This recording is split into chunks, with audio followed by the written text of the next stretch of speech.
डोक्याला खाज येत असेल ना तर आपल्याला काही सुचत नाही, आपल्याला खूप इरिटेट होतं, खूप चिडचिड होतं.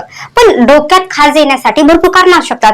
जसं की आपल्या डोक्यामध्ये जास्त कोरडेपणा होऊ शकतो किंवा ओवा झालेले असतात किंवा कधी कधी आपल्या डोक्यामध्ये सोरायसिसचं प्रमाण वाढलेलं असेल, त्यामुळे सुद्धा आपल्याला खाज येऊ शकते.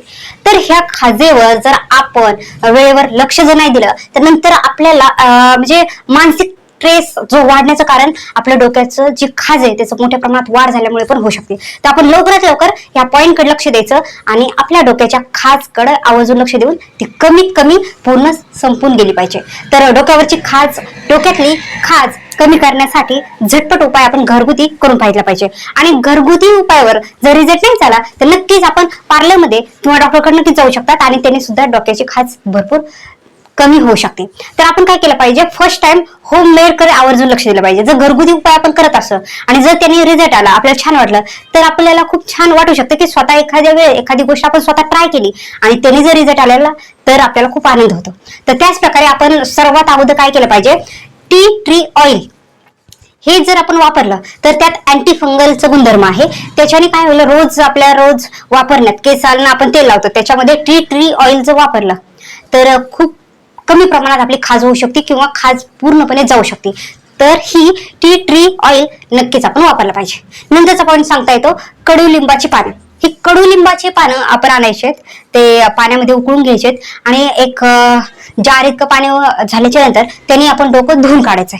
जर आपण आठवड्यातून 2दा किंवा आठवड्यातून 1दा हा प्रयोग जर केला तर नक्कीच भरपूर प्रमाणात आपल्या डोक्यातली खाज कमी होऊ शकते. कारण कडुलिंबाचं पाण्याने ज्यावेळेस आपण डोकं धुवू ना तर त्यावेळेस जे बुरशीजन्य जे झाली आपल्या डोक्यामध्ये त्याचे पूर्णपणे विनाश होऊ शकतो किंवा ते पूर्णपणे जाऊ शकतात, नष्ट होऊ शकतात. त्याच्यामुळे हे जे कडुलिंबाचं पान आहे हे खूप छान रिझल्ट देऊ शकतात. हळद ही जी आहे ती आयुर्वेदिक उपाय होऊ शकते, कारण कर्क्युमिन एक दाहक विरोधी एन्झाईम आहे. ते खाज कमी करण्यासाठी खूप उपयोगी पडू शकतं. कारण हळदीमुळे काय होईल, सोरायसिसचे जे प्रमाण झाले आपल्या डोक्यामध्ये ते भरपूर प्रमाणात कमी होऊ शकतं आणि त्याच्याने काय होईल, खाज एकदम आपली जाऊ शकते.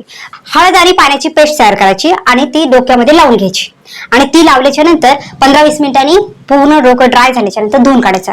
असं जर आपण आठवड्यातून 1दा जर करत राहिलो तर नक्कीच डोक्यातली खाज पूर्णपणे जाऊ शकते. जो सोरायसिसचा प्रमाण आपल्या डोक्यामध्ये वाढलेला आहे ते पूर्णपणे जाऊ शकतं. तर नक्कीच हा उपाय आपण करून पाहिला पाहिजे.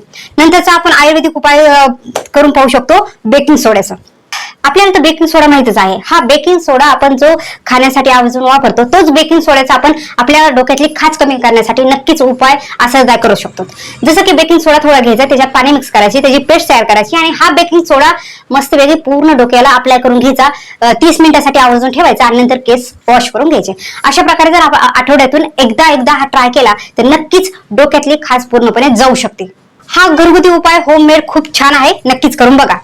नंतरचा पॉईंट येतो ऑलिव्ह ऑइलचा नक्कीच उपयोग केला पाहिजे. हे ऑलिव्ह ऑइल थोडं गरम करायचं, कोमट करून घ्यायचं आणि त्याने डोक्याची मसाज करून घ्यायची. ही मसाज केली तर नक्कीच हळूहळू आपल्या डोक्यातली खाज कमी होऊ शकते. तुम्ही नक्कीच एकदा तरी मनातून ट्राय करून बघा आणि रिझल्ट बघा की किती प्रमाणात तुम्हाला खाज होती. आणि ह्या 5-6 पॉईंट मधला तुम्ही एक जरी पॉईंट मनातून करून पाहिला तर नक्कीच खूप छान रिझल्ट येऊ शकतो. चुटकी सरशी पूर्णपणे डोक्यातली खाज घालवा. अशा प्रकारे आपण आपल्या डोक्याच्या खाजकडे आवर्जून लक्ष द्यायचंय. जे काही आपण पॉईंट आता सध्या ऐकले त्यातला एक जरी पॉईंट आपण अप्लाय केला तर नक्कीच पूर्णपणे खाज जाऊ शकते. आणि जरी ह्या सगळ्या पॉईंट मधून नाहीच रिझल्ट आला तर नक्कीच आवर्जून पार्लरमध्ये जा किंवा आवर्जून डॉक्टरकडे जा आणि डोक्यातली खाज पूर्णपणे घालवा आणि चिडचिड होण्यापासून स्वतःला वाचवा. अशाच प्रकारे माझे व्हिडिओ पाहत राहा आणि नक्कीच मला कमेंट करून सांगा की नक्कीच तुम्ही एक तरी प्रयोग ट्राय करून पाहितलाय का आणि तुम्हाला कसा वाटला. तर माझ्या व्हिडिओ नवीन तुम्ही पाहत असाल तर नक्की सबस्क्राईब करा, लाईक करा. माझा व्हिडिओ आवर्जून पाहिल्याबद्दल खूप सारे धन्यवाद.